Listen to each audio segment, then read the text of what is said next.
Market లో invest చేసి మీ డబ్బులు డబుల్ చేసుకోవాలనుకుంటున్నారా? సుందరరామిరెడ్డి గారి లైవ్ సెమినార్ కి అటెండ్ అవ్వండి.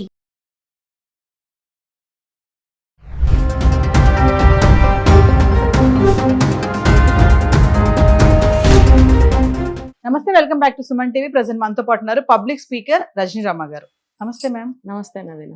మేడం, హర్యానా ఇన్సిడెంట్ మీరు చూసే ఉంటారు. అవును. సెకండ్ క్లాస్ చదివే అబ్బాయిని హోంవర్క్ చేయలేదని సరే ఒక దెబ్బ వేశారంటే అర్థం ఉంది, వీపు మీద కొట్టొచ్చు, అది కూడా చెంప మీద కొట్టకూడదు. ఇప్పట్లో ఎవరిని కొట్టట్లేదు కూడా మాక్సిమం. ఇక్కడ ఏంటంటే హోంవర్క్ చేయలేదని బాబుని తాడు కట్టేసి కిటికీకి వేలాడి తీశాడు తలకిందులుగా. అంత దారుణం అంటే ఆ ఫోటో చూస్తే అసలు చాలా బాధాకరం. అంటే ఇంకా ఇలా శిక్షిస్తున్నాయా స్కూల్స్? అంటే మామూలుగా మనము ఒక పేరెంట్ వెళ్ళి ఏంటి మా అబ్బాయి చదవట్లేదు, మా అబ్బాయిని కొడుతున్నారా, మా అబ్బాయిని కొడితే ఊరుకోమనే పేరెంట్స్ చాలా మందిని చూస్తున్నాం. ఇంకా ఇలాంటివి జరుగుతున్నాయా అంటే అంటే మీ అనాలిసిస్ లో అసలు ఏం చెప్పాలనుకుంటున్నారు? ఇక్కడ విషయం చాలా సింపుల్. నాకు ఇక్కడ కనెక్షన్ కుదరట్లేదు. ఆ బాబు హోంవర్క్ చేయలేదు, చదువుతున్నది 2వ క్లాసు, వయసు 7 సంవత్సరాలు, కొట్టించింది ప్రిన్సిపాల్. ఎక్కడన్నా కనెక్షన్ బాగుందా మీకు? డ్రైవర్తో. సరే, ఇంకా కొట్టింది ఎవరైనా కానీ డెసిషన్ ప్రిన్సిపల్ది.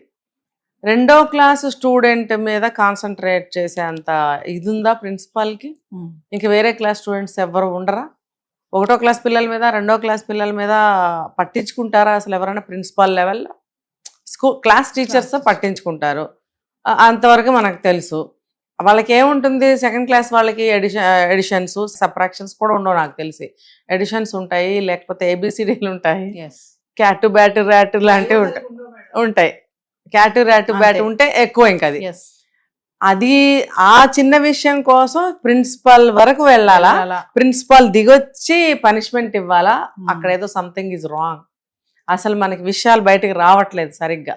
వీళ్ళు ఇన్వెస్టిగేషన్ చేసేవాళ్ళు కూడా పైపైన వదిలేస్తున్నారా? ఏముంది, చిన్న చిన్న విషయాలు, చిన్న చిన్న కేసులను తీసుకుంటున్నారు. కానీ ఇది ఇప్పుడు ఒక చిన్న బిడ్డ అండి, 7 సంవత్సరాల బిడ్డ, ఇంటికి వెళ్తే ఆ అమ్మ వాళ్ళలో పడుకుంటాడు కదా, ఎంతో చక్కగా ప్రేమగా ముద్దలు తినిపిస్తూ పాలు తాగిస్తూ ముద్దు ముద్దుగా చక్కగా ఆడించుకుంటూ ఎంతో ఇదిగా. ఆ వయసే అది, ఆ వయసులో అలాగే ఉంటారు. నువ్వెవడురా బాబు కొట్టడానికి? నువ్వు దున్నపోతులాగా నీకు ఎన్నేళ్ళు ఉన్నాయో తెలియదు, కానీ పసిబిడ్డ మీద నీ ప్రతాపం. అసలు నువ్వు ఏ విషయం మీద అబ్బాయి జోలికి వచ్చావు? మేబీ ఆ తల్లిదండ్రులతో ఏదన్నా ఉండుంటుంది అతనికి, అంటే ఫీజు కట్టడం లేట్ అయిందనో, లేకపోతే ఏదో ఎక్కడో ఏదో జరిగి ఉంటుంది. అది మరి డైరెక్ట్ గా చూపించడానికి కుదరదు, ఎందుకంటే వాళ్ళు అడిగిన దాంట్లో కూడా న్యాయం ఉండుంటుంది. అక్కడ న్యాయం ఉన్నప్పుడు వీళ్ళు ఇంకేం చేయలేరు. ఏం చేయలేక ఈ పిల్లల మీద చూపిస్తూ ఉంటారు. ఇది మనం చాలా చూసాం, ఇలాంటివి మనం ఉన్నాయి మేడం కొన్ని స్కూల్. మనం ఒక వీడియో చేసి వదిలేస్తున్నాం, కానీ ఫర్దర్ సెకండ్ వాట్ నెక్స్ట్ అనే వీడియో మనం చేయటం లేదు ప్రతిసారి. అంటే మనం అప్డేట్స్ మాత్రమే తీసుకుంటున్నాము. తర్వాత ఏమైంది అని మనం కనుక్కున్నట్టయితే తెలుస్తుంది. వాళ్ళు ఏంటంటే అక్కడ ఇప్పుడు జైలు శిక్ష ఏదో కేసు అంటున్నారు, ఆ తర్వాత చాలా ఈజీగా బయటకు వస్తాడుగా. ఇప్పుడు డ్రైవర్ మీద తోసేస్తున్నాడు, డ్రైవర్ కొట్టాడు, నేను ఏదో మందలించమన్నాను. ఒక ప్రిన్సిపాల్ అంత స్థాయి వ్యక్తి మందలించు అంటే డ్రైవరు, ఎటువంటి సంబంధం లేని డ్రైవరు కిటికీకి కట్టేసి తలకిందులుగా కొడతాడా? అక్కడ ఆలోచించండి. అసలు డ్రైవర్కి మందలించమని ఎందుకు చెప్తారు? టీచర్కి చెప్తారు.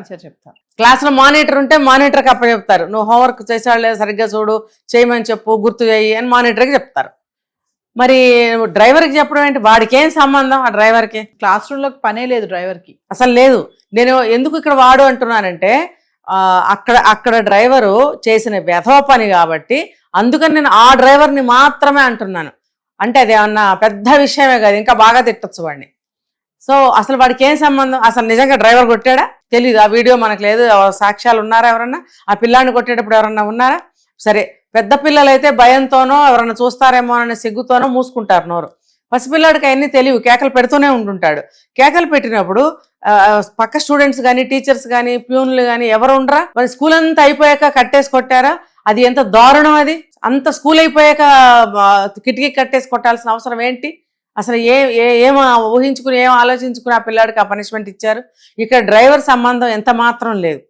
ఒకవేళ అదే నిజమైతే కనుక ఆ డ్రైవర్ కూడా మనిషిలాగా ఆలోచించి ఉండాల్సింది. అంటే ప్రిన్సిపాల్ యొక్క సానుభూతి పరుడై ఉంటాడు కాబట్టి వాడి పిలకలు వాడి తోకలన్నీ వీడి చేతిలో ఉండుంటాయి ఆ ప్రిన్సిపాల్ అన్నీ.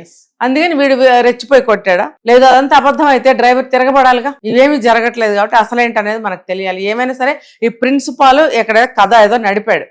అసలు ఈ యువతలు అసలు మెయిన్ విషయం ఏంటంటే ఆ బాబు పరిస్థితి ఏంటి, ఆ చిన్న బిడ్డని అలా కొట్టడం ఏంటి 4 సార్లు అనుకోవడం కాదు.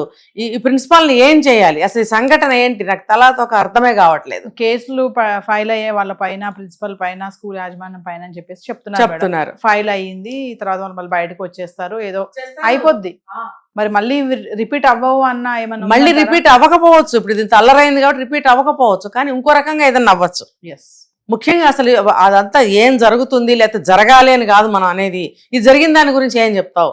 అసలు తలక్రిందులుగా కడితే ఏమవుతుంది, రక్తం అంతా తలలోకి చేరి తల బరువెక్కి కళ్ళు కనపడి ఎంత ఇదవుతుందో తెలుసా? పసిపిల్లలు చెప్పగలరా? కేరకేరమని అడవటం తప్పితే. అసలు ఆ ఫోటో చూస్తేనే నాకు గుండె అయినంత పని అయింది. ఇదేంటి అసలు చంటి పిల్లని పట్టుకుని ఇలా చేశారని.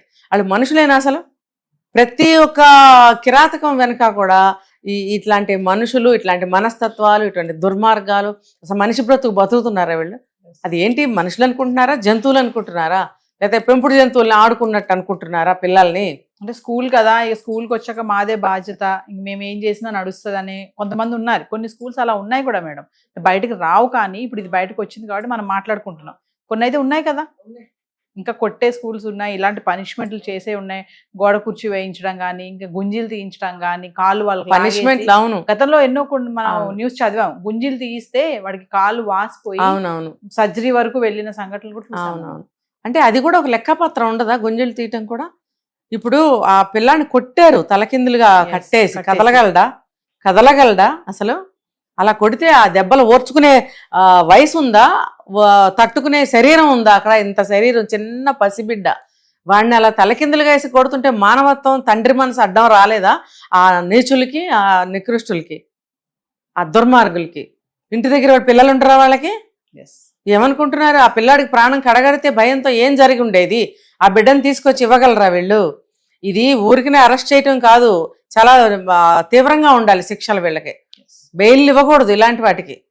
బిడ్డ ప్రాణం పోతే ఏమవుతుంది? అక్కడ పోలేదు కాబట్టి బెయిల్ ఇస్తావా? పోయినా పోకపోయినా ఇలాంటి కేసుల్లో నాన్ బెయిల్ ఇవ్వాలి అంతే. అలాంటి వారెంట్లు, అలాంటి అరెస్టులు చేయాలి. దీనికి అదొకటే. ఎందుకంటే వాళ్ళకి గట్టి శిక్షలు, పెద్ద శిక్షలే ఉండాలి. చేసింది ఏదో ఒక 4 దెబ్బలేసాము, తలకిందులుగా కొట్టాము, కట్టాము అని కాదు. ఇక్కడ పొరపాటున ఏదైనా జరిగితే ఆ అబ్బాయిని తీసుకొచ్చి ఇవ్వగలరా? అది పాయింట్ మైండ్ లో పెట్టుకుని జడ్జిమెంట్ అనేది ఇవ్వాలని నేను కోరుకుంటున్నాను. సో ఫైనల్ గా మేడం, స్కూల్స్ కే గానీ, ఇటు పేరెంట్స్ కే గానీ ఏమైనా చెప్పాలనుకుంటున్నారు? ఏ స్కూల్లోనైనా సరే మీరు అన్నట్టు ఏదో ఒక 5 నిమిషాలు 3 నిమిషాలు పనిష్మెంట్ ఇవ్వాలంతే. ఒక 10 గుంజీలు తీరా అనాలి.